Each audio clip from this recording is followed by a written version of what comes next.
करीब 3 दशक पहले सुप्रीम कोर्ट ने एक देश एक कानून यानी समान नागरिक संहिता की जरूरत पर जोर दिया था। 35 साल से ज्यादा का वक्त बीत गया, कोई कोशिश नहीं हुई। अब एक बार फिर दिल्ली हाई कोर्ट ने देश में समान नागरिक संहिता को हकीकत में बदलने की वकालत की, तो फिर से इसे लागू करने पर बहस तेज हो गई। इन सब के बीच आप समझिए कि यूनिफॉर्म सिविल कोड क्या है, इसे लागू करने में क्यों दिक्कतें हैं, और लागू हो गया तो देश में क्या बदल जाएगा।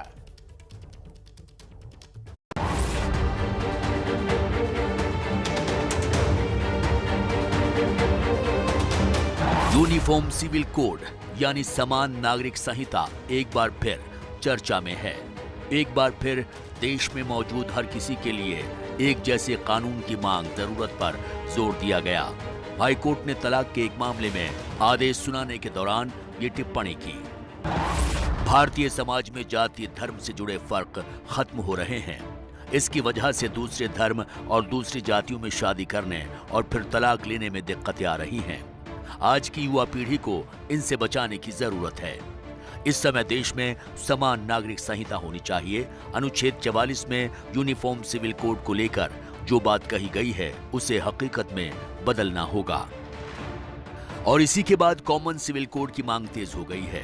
समान नागरिक संहिता का मतलब बड़ा साफ है, देश के हर नागरिक के लिए एक जैसा कानून, चाहे वो किसी भी धर्म का हो। लेकिन भारत में अब तक ऐसा नहीं हो सका है।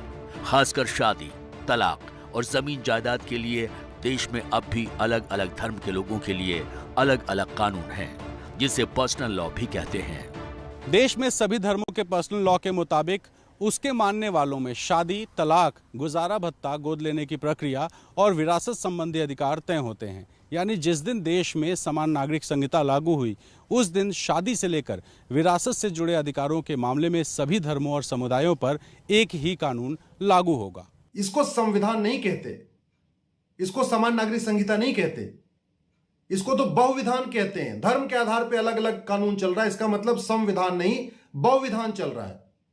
संविधान का अर्थ है सबकी शादी की मिनिमम जो एज है वो समान हो, ग्राउंड्स ऑफ डिवोर्स समान हो, गुजारा भत्ता मेंटेनेंस समान हो, एडॉप्शन गार्जियनशिप का जो नियम है वो समान हो, विरासत का नियम समान हो, प्रॉपर्टी का नियम समान हो।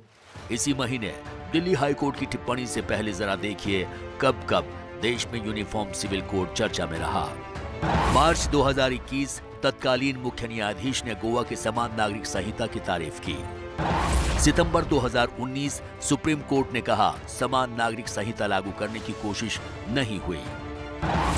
अक्टूबर 2015 सुप्रीम कोर्ट ने कहा अलग अलग पर्सनल लॉ की वजह से भ्रम की स्थिति, सरकार चाहे तो एक जैसा कानून बनाकर इसे दूर कर सकती है। 1985 शाहबानो केस के बाद सुप्रीम कोर्ट ने कहा था यूनिफॉर्म सिविल कोड लागू होना चाहिए। 1985 में कहा था कि इसकी सख्त जरूरत है, इसलिए ये लागू होना चाहिए। अभी तक उस चीज को किसी के संज्ञान में ही नहीं है। आज 3 दशक बीतने को है और उसमें क्या हुआ नहीं हुआ किसी को कोई जानकारी नहीं।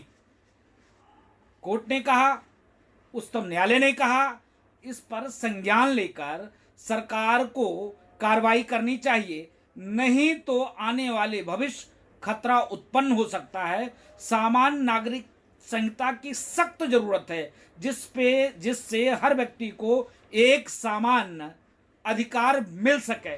लेकिन देश में अब भी समान नागरिक संहिता को लाने के लिए अलग अलग धर्म के जानकारों की राय समान नहीं है। आप सब लोग इस बात से बखूबी वाकिफ हैं कि अपने इस अजीम शान मुल्क में बहुत से मज़ाहिब हैं और हर मज़हब का अपना पर्सनल लॉ, अपने पर्सनल लॉज हैं। और ये पर्सनल लॉज हर मज़हब के इंटीग्रल पार्ट हैं, जिसको कि मज़हब से हटाया और अलग नहीं किया जा सकता है। और अपने मुल्क के आइन ने, अपने मुल्क के संविधान ने, अपने मुल्क के कॉन्स्टिट्यूशन ने हर शहरी को ये पूरा इख्तियार दे रखा है, पूरा राइट दिया है कि अपने मज़हब को फॉलो करें, उसको प्रोवोकेट करें। लिहाजा इस वजह से किसी भी किस्म से यूनिफॉर्म सिविल कोड या यूनिफॉर्म सिविल लॉज को बनाना या उसको through out the country implement करना प्रैक्टिकली पॉसिबल नहीं है। देश में संविधान के निर्माण के वक्त ही अनुच्छेद 44 का जिक्र कर समान नागरिक संहिता बनाने का काम भविष्य की सरकारों पर छोड़ दिया गया था, लेकिन 70 से ज्यादा सालों में चर्चा और हंगामे तो खूब हुए, पर सेकुलर कहलाने वाले हमारे देश में आज भी कई मसलों पर हर धर्म के लिए अलग अलग पर्सनल लॉ मौजूद है, जबकि दुनिया में कई ऐसे देश हैं जहां यूनिफॉर्म सिविल कोड लागू है। किन देशों में समान नागरिक संहिता? America, France, Britain, Australia, Canada, Poland, Norway, Germany, रूस, चीन। भारत में अब तक ये लागू नहीं हो पाया, तो इसकी सबसे बड़ी वजह है राजनीतिक सहमति न बन पाना। जैसे कांग्रेस इसके विरोध में है, जबकि बीजेपी का ये पुराना मुद्दा है। कॉमन सिविल कोड की जब बात आती है तो लोग किसी एक समाज और एक किसी धर्म से जोड़ देते हैं। अरे भैया, कॉमन सिविल कोड आएगा तो हिंदुस्तान के 135 से 140 करोड़ हिंदुस्तानियों के लिए होगा वो, और इससे जो है वो किसी के धार्मिक, किसी के शैक्षणिक अधिकार थोड़ी चले जा रहे हैं। बीजेपी ने इसे 2019 के घोषणा पत्र में भी शामिल किया था, पर अब तक इस पर कदम नहीं उठाए गए हैं।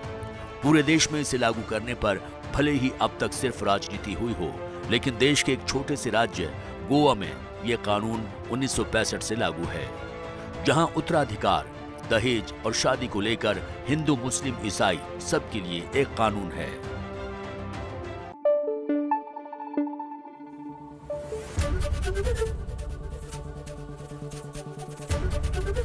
एबीपी न्यूज आपको रखे आगे।